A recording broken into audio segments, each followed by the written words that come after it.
It started with a faint dripping noise. Jessica had just moved into her new apartment, a modest unit on the fourth floor of a quiet building tucked away in an older part of town. The rent was suspiciously affordable, but Jessica, fresh out of college and strapped for cash, didn't ask too many questions. The place seemed fine, if a little worn. She told herself the creaky floorboards and occasional flicker of the overhead lights added character. The first night was uneventful, save for the rhythmic dripping that she couldn't quite pinpoint. She checked the faucets in the bathroom and kitchen, but both were tightly closed. Shrugging it off, she figured it might be from a neighboring apartment. Still, it lingered in her mind, nagging her like an itch she couldn't scratch. By the third night, Jessica noticed something else. The dripping wasn't constant. It would stop and start at odd intervals, as if someone were turning a faucet on and off. That night, she heard a faint noise beneath it, a whisper. It was almost imperceptible, but once she tuned in, she couldn't unhear it. It sounded like her name being murmured. Jessica! A sharp chill rippled through her. Convinced she was imagining things, Jessica distracted herself with work during the day and tried to brush off her unease. But as the nights wore on, her discomfort grew. The dripping became louder, more persistent, and the whispering gained clarity. Jessica, help me.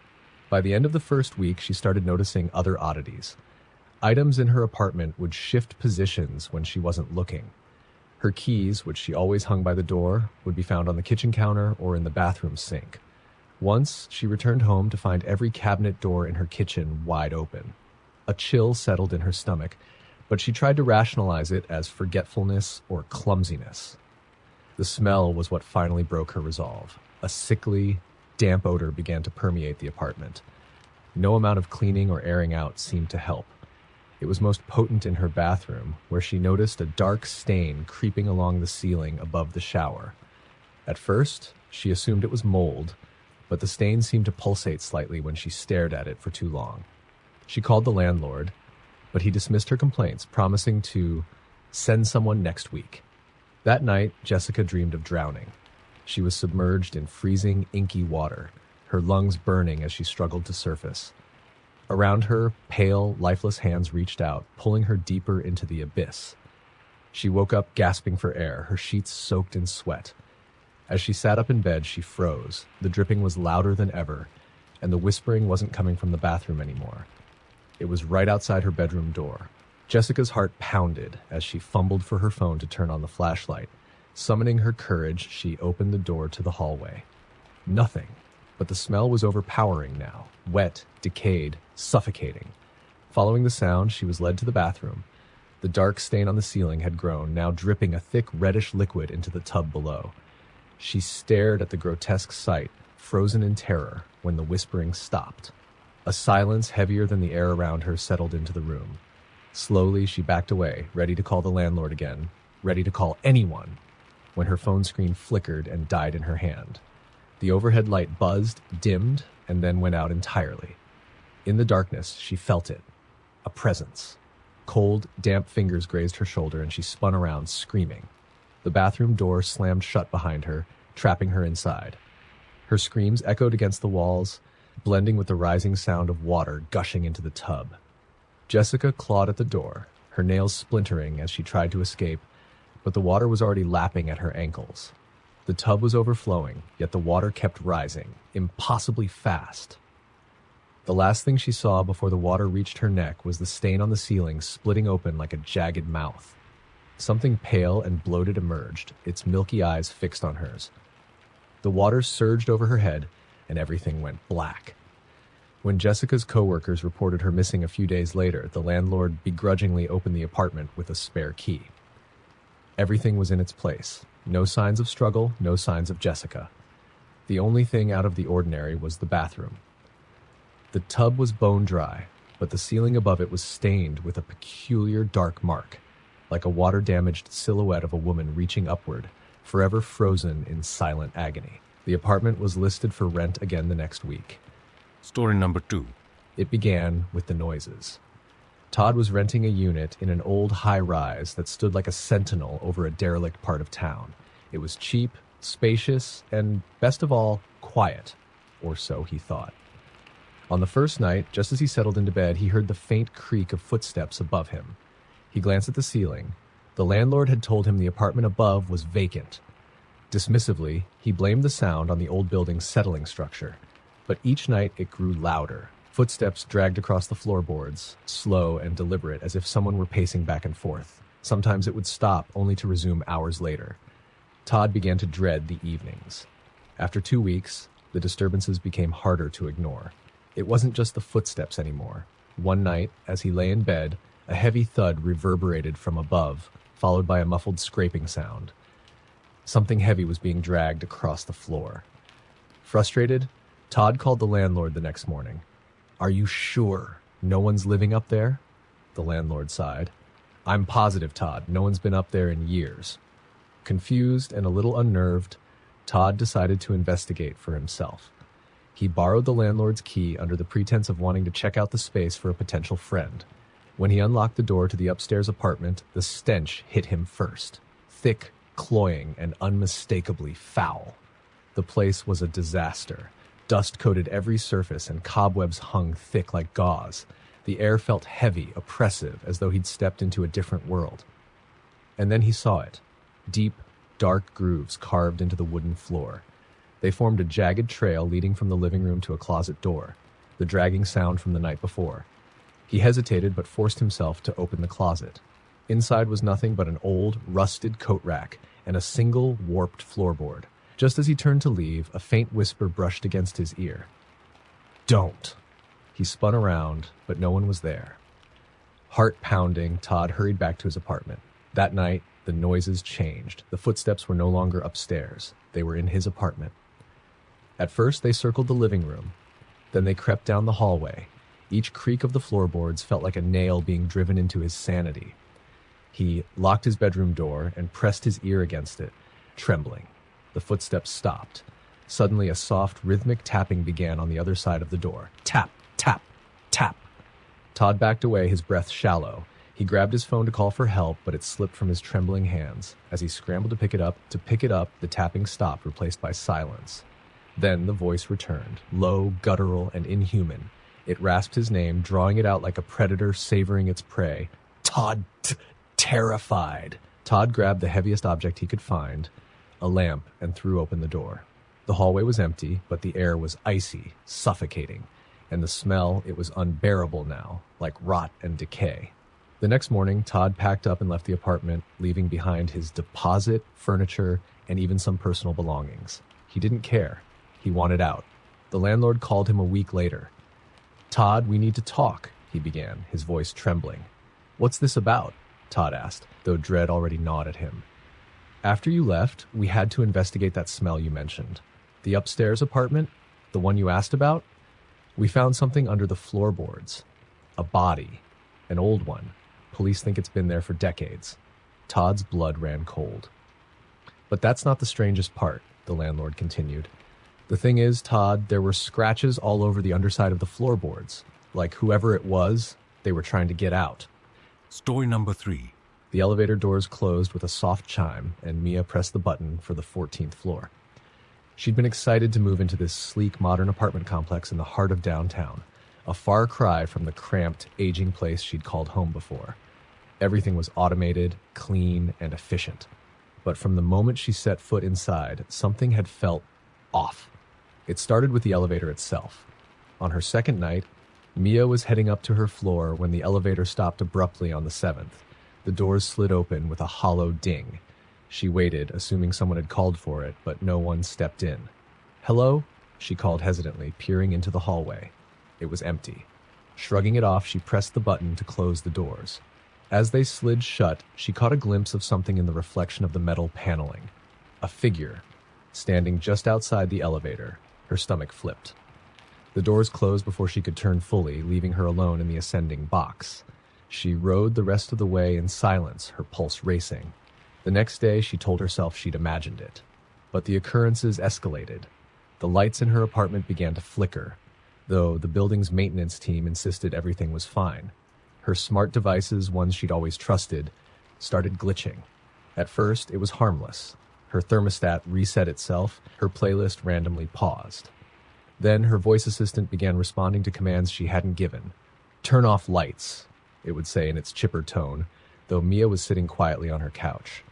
At night, she started hearing sounds, soft footsteps echoing in the hallway outside her door. She'd rush to the peephole, but the corridor would always be empty. One night, Mia awoke to a strange sensation. It felt like she wasn't alone. Her bedroom was pitch black, but the faint glow of the city lights seeped through her curtains. She reached for her phone on the nightstand, needing the comfort of its light, but it wasn't there. Confused, she sat up. Her phone was lying on the floor, several feet from the nightstand. As she bent down to pick it up, her heart stopped. Someone, or something, was crouched in the corner of her room. The shadow was barely discernible, blending into the darkness. But the glint of its eyes, wide and unblinking, was unmistakable. Mia froze, her breath caught in her throat. The figure didn't move, didn't make a sound. It just watched. Summoning every ounce of courage, she grabbed her phone and turned on the flashlight. The beam cut through the darkness, illuminating the corner. There was nothing there, but the sense of being watched lingered. The next morning, she contacted the building's management, demanding an explanation for the strange occurrences. The receptionist's smile faltered when Mia described what had been happening. 14th floor, you said? The receptionist asked, glancing uneasily at her screen. Yes, Mia replied. Why? The receptionist hesitated before leaning in, lowering her voice. That apartment, there have been complaints before. Tenants don't usually stay long. Complaints about what? The woman hesitated, her eyes darting to the security camera above them. Strange noises, lights, people seeing things. But she lowered her voice even more. You should know, there was an incident a few years ago. A tenant went missing, never found. Mia felt her stomach drop. Why wasn't I told about this? The receptionist looked genuinely apologetic. It's not exactly something we advertise. That night, Mia decided she'd had enough. She packed a suitcase, planning to stay with a friend until she could figure out her next move. As she hauled her bag to the elevator, she pressed the button and waited. The elevator dinged and the doors slid open. It was full. A group of people stood inside, but their faces were wrong, blurred, distorted, as though they were smudged paintings. Their heads turned in unison to look at Mia, their expressions unreadable. The suitcase dropped from her hand as she stumbled back. The elevator doors remained open, the figures motionless inside, and then one of them stepped forward. The doors slid shut before the figure could fully emerge. The elevator didn't move, didn't descend. It simply sat there, humming faintly. Mia bolted down the stairs, her breath hitching with every step. When she reached the lobby, she ran past the receptionist without a word, out into the cold, indifferent night. She never returned to the building. But sometimes, late at night, she'd get a notification on her phone. Elevator is now at your floor. Story number 4. The apartment was impossibly cheap for its location, practically a steal in the heart of the bustling city. Sam chalked it up to his luck and moved in without hesitation. It wasn't anything fancy, but it had charm. The brick walls, high ceilings, and large windows gave it a cozy vintage feel. The first sign that something wasn't right came the second night. As he was unpacking boxes in the kitchen, he heard the distinct sound of a chair scraping against the floor in the living room. "Hello?" he called, his voice uncertain. The room was empty. The single chair he'd set near the window was in the same spot he'd left it. Sam shook it off. Old buildings creaked, after all. But the noises didn't stop. Every night, as he lay in bed, Sam heard strange sounds. Faint whispers, the shuffle of feet, and sometimes soft tapping against the walls. He tried to ignore it, blaming the neighbors or the building settling. Then one night, the tapping grew insistent, deliberate. It wasn't random anymore. It came in patterns, almost like someone was trying to communicate. Tap, tap, tap, tap. Sam felt the hair on his arm stand on end. He sat up, his eyes darting around the darkened room. The tapping stopped. But then something else happened. A low, raspy voice came from somewhere in the apartment. It was barely audible, but unmistakable. "Get out." Sam froze, his breath caught in his throat. The voice wasn't angry. It was almost pleading. He convinced himself he was imagining things. Sleep deprivation, stress, something logical. But deep down, he knew it wasn't normal. Over the next week, the activity escalated. Lights flickered randomly, and shadows moved in the corners of his vision. Objects he left in one place would show up somewhere else. The final straw came one evening when he was brushing his teeth. Looking into the mirror, Sam froze. Behind him, the bathroom door, slightly ajar, slowly creaked open. A shadowy figure stood on the other side, motionless. Its face was obscured, but its presence was suffocating. Sam spun around, but the doorway was empty. That night, he barely slept. He decided to do some research on the building the next day, desperate for answers. What he found left him cold. The building had a dark history. Decades ago, it had been a boarding house. One of the tenants, a reclusive man named Victor, had gone missing. Months later, neighbors began complaining of a foul smell. When the landlord investigated, they found Victor's body behind a wall in one of the apartments. He'd been bricked in alive. Sam's stomach churned as he read the details. The article described Victor as a lonely man who often complained of hearing voices in the building, voices that told him to leave. Sam felt sick. He decided to move out immediately. That night, as he packed his things, the air in the apartment grew heavy.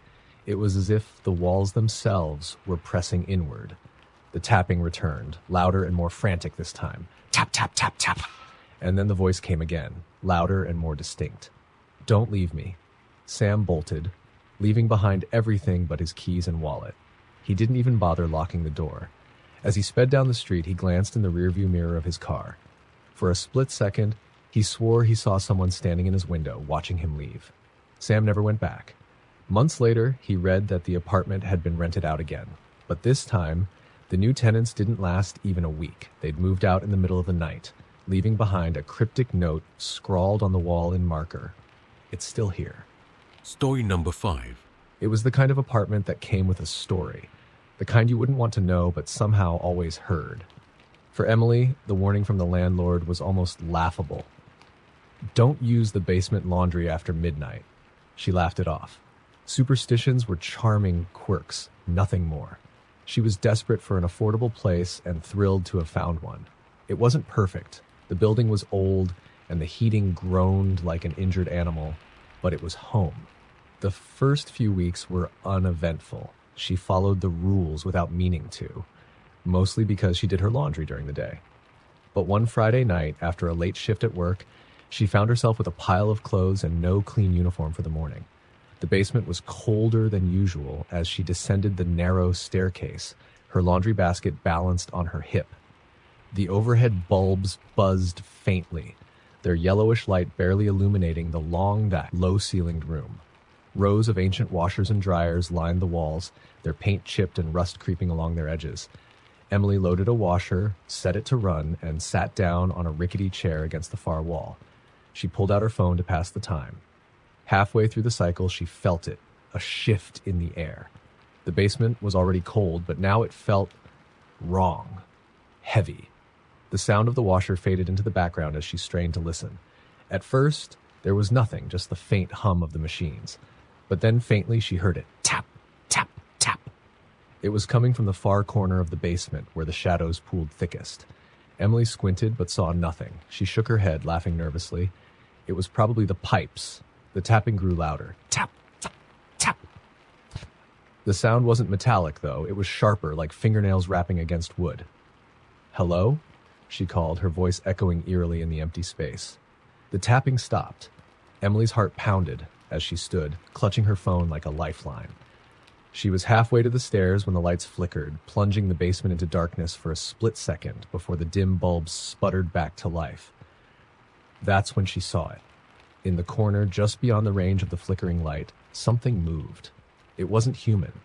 It was hunched, its body twisted unnaturally, and its eyes, gleaming like wet marbles, locked onto hers. Emily froze. The thing tilted its head, almost curious, before it began to move toward her. She ran. Dropping her basket, she sprinted up the stairs 2 at a time, her breath ragged and her heart hammering in her chest. When she reached her apartment, she slammed the door and locked it, her back pressed against the wood. The night passed in a blur of fear, her ears straining for every creak and groan of the building. She didn't sleep. The next morning, she went back to the basement to retrieve her laundry. Her clothes were still in the washer, soaked and untouched, but her basket was gone. She never used the basement laundry again. Weeks later, she overheard her neighbor whispering to someone in the hallway, "Another tenant left in the middle of the night." They heard it again. Emily couldn't bring herself to ask what it was. But late at night, when the building was silent, she sometimes heard the faint sound of tapping coming from beneath her floorboards. Story number 6. The apartment was a modest studio, tucked away in a quiet, unassuming building. For David, who had just relocated to the city, it was perfect. Small, affordable, and close to work. But from the moment he moved in, something felt off. It wasn't anything he could pinpoint at first. The air always seemed just a little too cold, even with the heat on. Shadows seemed to linger in the corners longer than they should. But the strangest part was the old closet door. It was massive, far larger than any closet needed to be, and made of dark, splintered wood. The lock was rusted, and the hinges groaned whenever it was opened. Inside was nothing but an empty space, its walls lined with peeling wallpaper that seemed to writhe in the dim light. The first night, David woke to a soft creaking sound. He sat up in bed, straining to listen. The room was still, but his eyes were drawn to the closet. Its door, which he had closed before going to bed, was now slightly ajar. "Just the building settling," he whispered to himself, getting up to shut the door. The next night, the same thing happened. Only this time, the door was open wider. David frowned, his irritation outweighing his unease. He checked the hinges, tightened the screws, and even wedged a chair under the doorknob for good measure. That night, he woke again, but this time to a different sound. It was faint, almost imperceptible at first. A soft rustling, like someone dragging their fingers along the inside of the closet. David's chest tightened as he turned to face the door. The chair was tipped over, and the closet door was wide open. The darkness inside seemed alive, pulsing faintly, as though it were breathing. He grabbed a flashlight and shone it inside, but the beam barely penetrated the shadows. Taking a deep breath, he stepped closer, his heart pounding in his chest. That's when he saw them. Fingernail scratches covered the inside walls of the closet, crisscrossing in frantic, jagged patterns. And at the very back of the closet, the wallpaper had been peeled away completely, revealing a small, gaping hole. The rustling sound grew louder, emanating from the hole. David stumbled back, slamming the door shut and bolting it with every lock and makeshift barricade he could manage. He spent the rest of the night sitting on his bed, clutching a knife, waiting for the dawn. The next morning, he called the landlord, demanding someone come to inspect the closet. The landlord was hesitant. "That unit has always had issues," he said vaguely. "What kind of issues?" David demanded. The landlord sighed. "Tenants complain about noises. Some claim they see things, but no one stayed there long enough for us to really investigate." David didn't care about explanations. He just wanted it fixed. When the maintenance team arrived, they pried open the closet door and examined the hole. What they found left them pale and silent. There was a narrow passage behind the wall, descending into darkness. The air that wafted out smelled of earth and rot. The workers exchanged uneasy glances, and one of them muttered, "This shouldn't be here." They tried to seal the hole with plywood and plaster, but that night, David heard it again. The rustling. The next morning, the plaster was cracked that day, and the plywood had splintered, as if something was trying to claw its way out. David didn't sleep after that. He started noticing other strange things. His belongings shifting positions, cold spots in the apartment, and most unsettling of all, the feeling of being watched. One night, as he sat on his couch, desperately scrolling through listings for a new place, he heard the closet door creak open behind him. Slowly, he turned. A figure stood in the doorway, hunched and grotesque, its limbs impossibly long and gnarled. Its face was shrouded in darkness, but its eyes, milky and lifeless, shone like twin moons. David bolted, running out of the apartment and down the stairs without looking back. He never returned. Months later, when the landlord was asked about the unit, he shrugged and said it was still vacant. "People move in, but they don't stay," he said. "Can't blame them, really. No one ever repaired the closet. No one ever dared." Story number 7. The apartment had been advertised as charming and historic, tucked away in the old part of town where cobblestone streets wound through narrow alleys. Liz thought it was perfect, full of character, affordable, and quiet. The landlord mentioned its history proudly. The building had been a boarding house for decades, even a hotel in the 1920s. What he didn't mention was its reputation. The first week was uneventful. Liz spent her evenings unpacking and settling in, enjoying the view of the street below from her second-story window. But it didn't take long for the unease to creep in. It started with the smells. Every so often, Liz would catch a faint whiff of something metallic and sour like rusted iron. She scrubbed the apartment top to bottom, but couldn't find the source. Then came the noises. At night, when everything was still, she began hearing faint whispers.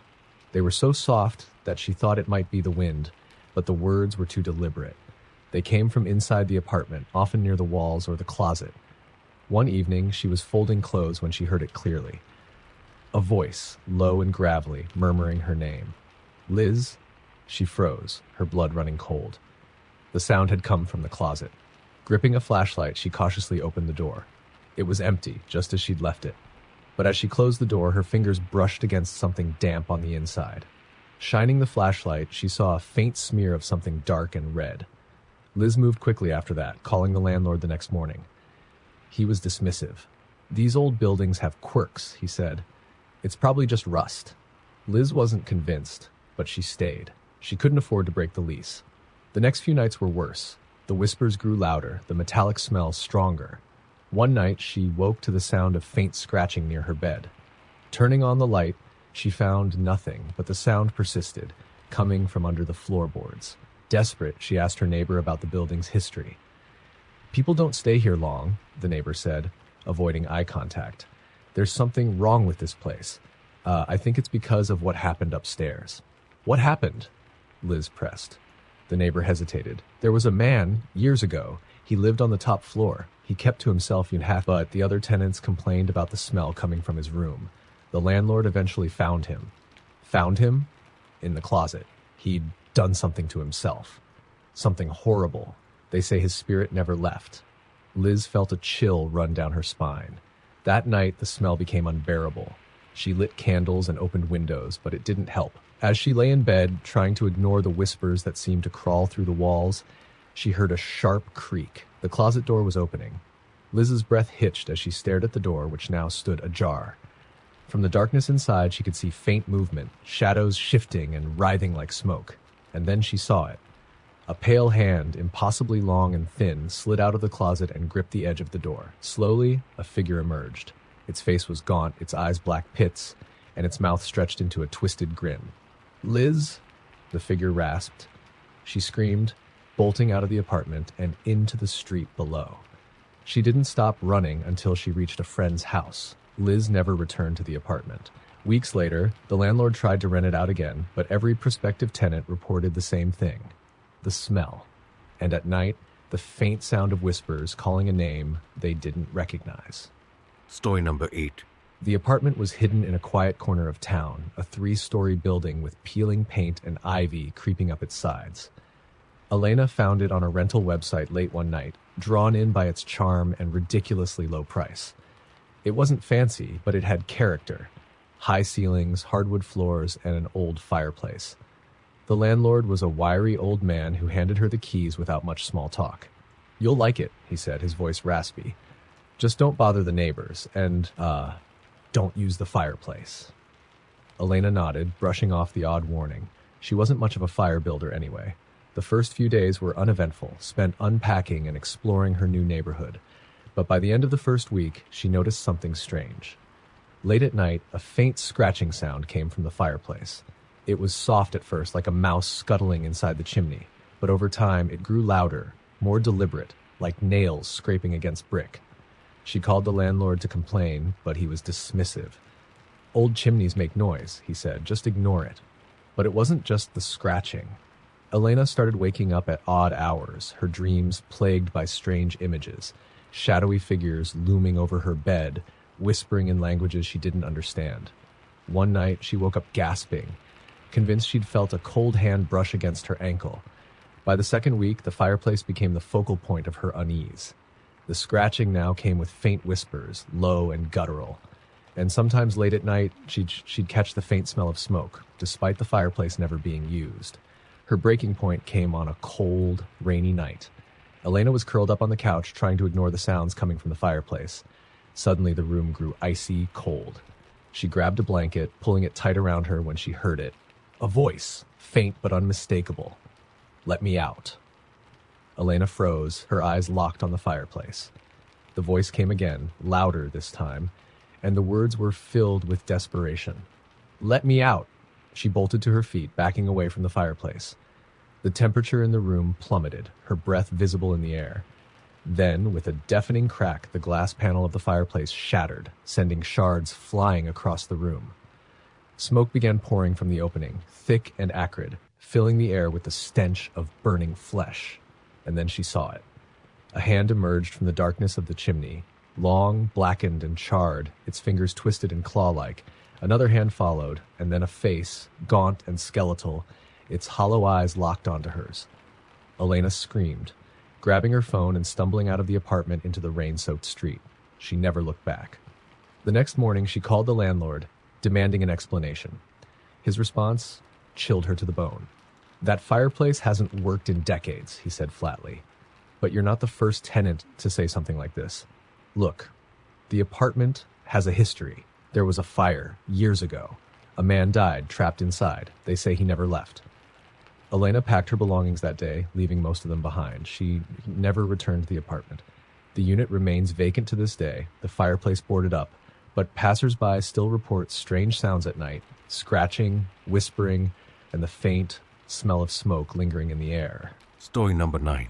The apartment was nothing special, but it was cheap and close to work, exactly what Megan needed.